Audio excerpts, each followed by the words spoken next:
தனுசு ராசிக்காரர்களே, 2026 எப்படி இருக்குது? இந்த வருஷமாவது நமக்கு நல்லது நடக்குமா? போன வருஷம் எல்லாமே கை கெட்டின மாதிரி வாய் கெட்டாமல் போயிடுச்சே, எல்லாம் நடக்கிற மாதிரி தெரிஞ்சுது, எதுவுமே நடக்காமல் போயிடுச்சேன்னு நீங்கள் மனசுக்குள்ளாரையே நினச்சிட்டு உட்காந்துருக்கீங்க. உங்களுடைய ராசிக்கு 6வது ராசியில் இந்த 2026ஆம் ஆண்டு பிறந்திருக்கிறதுனால இந்த வருஷம் உங்களுக்கு பொற்காலம் அப்படின்னே சொல்லலாங்க. காரணம், உங்களுடைய பிரபல யோகாதிபதி செவ்வாய் குரு பகவானுடைய பார்வையில் உட்கார்ந்துருக்கும் பொழுது இந்த வருஷம் பிறந்திருக்குங்க. அப்படி இருக்கிறதுனால இந்த வருஷம் முழுக்க நீங்கள் ஜெயிச்சு காட்டுவீங்க. எங்கே போனாலும் உங்களுக்கு நல்லதெல்லாமே நடக்குங்க. தடுமாறி போய் நிற்கிறீங்க, முடிவு எடுக்கலாமா வேண்டாமா, வீடு வாங்கலாமா, லோன் போடலாமா, ஆனால் அந்த இஎம்ஐ நம்மளால் ஒழுங்காக கட்டிட முடியுமா, தொடர்ந்து நமக்கு வேலை இருக்குமோ இருக்காதோ, நடுவில் போயிடுச்சுன்னா நம்ம என்ன பண்ண முடியும், யார்கிட்ட போய் நிற்க முடியும், இப்படியெல்லாம் நீங்கள் யோசிச்சுருக்கீங்க. தைரியமாக நீங்கள் வீடு வாங்கிறதுக்கு வாய்ப்பு இருக்குது, லோன் கட்டுறதுக்கும் வாய்ப்பு இருக்குது. 4ஆம் இடத்துல சனி பகவான் வந்து உட்கார்ந்துட்டார், அர்த்தாஷ்டம சனியாக இருக்கிறாரு. 4ஆம் இடம்தான் வீடு, கட்டிடம், வாகனம், மனை, பூமி இதுக்கெல்லாம் உரிய இடம். அந்த இடத்துல சனி பகவான் வந்து உட்கார்ந்துருக்கும்போது வீட்டால் கடன், சொத்தால் கடன், கடன் வாங்கி சொத்து வாங்கிறது, கடன் வாங்கி வீடு வாங்கிறது, வீட்டு மனை வாங்கிறது, கடன் வாங்கி வீடு கட்டுறது, இதெல்லாம் நடந்து தானே ஆகணும்.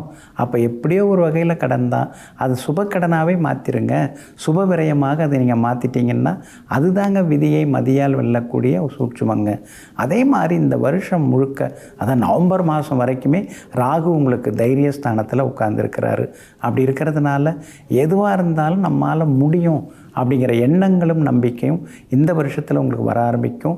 அதே மாதிரி நவீன எலக்ட்ரானிக் சாதனங்கள், புது லேப்டாப்பு, கம்ப்யூட்டர், புது மொபைல் ஃபோனு, இதெல்லாம் இந்த வருஷத்தில் நீங்கள் புதுசு வாங்கி பயன்படுத்துவீங்க. பிள்ளைகளுக்கும் நிறைய கேட்டதை வாங்கி கொடுப்பீங்க. எங்கே போனாலும் உங்களுக்கு வெற்றியும் சந்தோஷமும் அதிகரிக்குங்க. அதே போல் மே மாதம் வரைக்கும் குரு பகவான் உங்களுக்கு 7ஆம் இடத்துல உட்கார்ந்து உங்கள் ராசியை பார்க்குறாரு.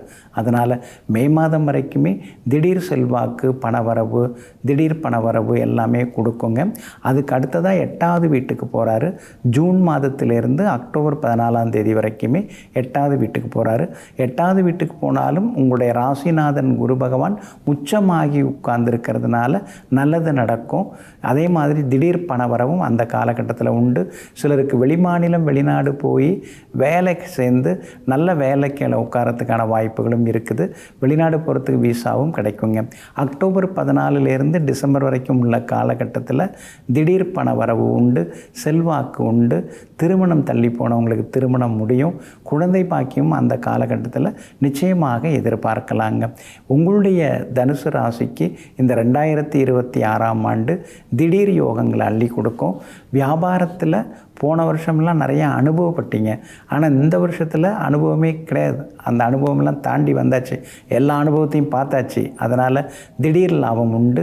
எதில் முதலீடு பண்ணலாம், எதில் பண்ணக்கூடாது, வாடிக்கையாளருடைய ரசனை என்ன அப்படின்னு நாடி நரம்பு பிடிச்சி பார்த்து இந்த வருஷத்தில் எல்லா வகையிலுமே லாபத்தை சம்பாதிப்பீங்க. உத்தியோகத்தில் இடமாற்றம் இருக்குது. அது நியாயமான இடமாற்றம், விரும்பத்தகுந்த இடமாற்றமாக இருக்கும். சிலருக்கு புது வேலை அமையறதுக்கான வாய்ப்புகளும் இருக்குதுங்க. அதே மாதிரி கணவன் மனைவிக்குள்ளார நெருக்கம் உண்டு. ரொம்ப வருஷமாக குழந்தை பாக்கியம் இல்லாதவர்களுக்கு குழந்தை பாக்கியம் கிடைக்கும். ரொம்ப வருஷமாக கல்யாணம் தள்ளி போனவங்களுக்கும் நல்ல விதத்தில் கல்யாணம் முடியுங்க. செவ்வாய் மட்டும் நடுவில் கொஞ்ச நாள் மாறுறாருங்க, 8வது வீட்டுக்கு மாறுறாரு. அதாவது செப்டம்பர் மாதம் 18ஆம் தேதியிலிருந்து நவம்பர் மாதம் 11ஆம் தேதி வரைக்கும் ரொம்ப கவனமாக இருக்கணும். வண்டி வாகனத்தை பார்த்து பயன்படுத்துங்க. அடிபட வாய்ப்பு இருக்குது, அதனால் எச்சரிக்கையாக இருக்கணும். இரவு நேர பயணங்களை தவிர்க்க பாருங்கள். சொத்து பத்து விவகாரங்களில் கவனமாக இருங்க. பணங்காசு யாருக்கும் தராதிங்க. அதே மாதிரி சுக்கிரனும் வந்து ஏப்ரல் 19லேருந்து மே 14 வரைக்கும் சரியில்லாமல் இருக்கிறாரு. அந்த காலகட்டத்தில் வந்து கணவன் மனைவிக்குள்ளார அனுசரித்து போகிறது நல்லதுங்க.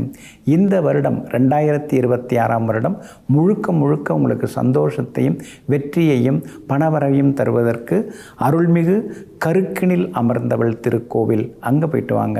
அந்த கருக்கினில் அமர்ந்தவள் அப்படிங்கிற அம்மனுடைய ஆலயம் எங்கே இருக்குன்னு பார்த்தீங்கன்னா, காஞ்சிபுரம் பஸ் ஸ்டாண்ட்லேருந்து 2 2 கிலோமீட்டருங்க.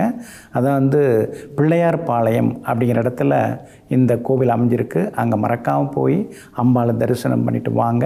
அதே மாதிரி வாய் பேச இயலாதவர்களுக்கு ஏதேனும் ஒரு வகையில் உதவுங்க. தேங்காய் தானமாக கொடுங்க. 2026 அமோகமாக இருக்குங்க. உடனுக்குடன் செய்திகளை தெரிந்து கொள்ள சன் நியூஸ் பெல் ஐகானை கிளிக் பண்ணுங்க.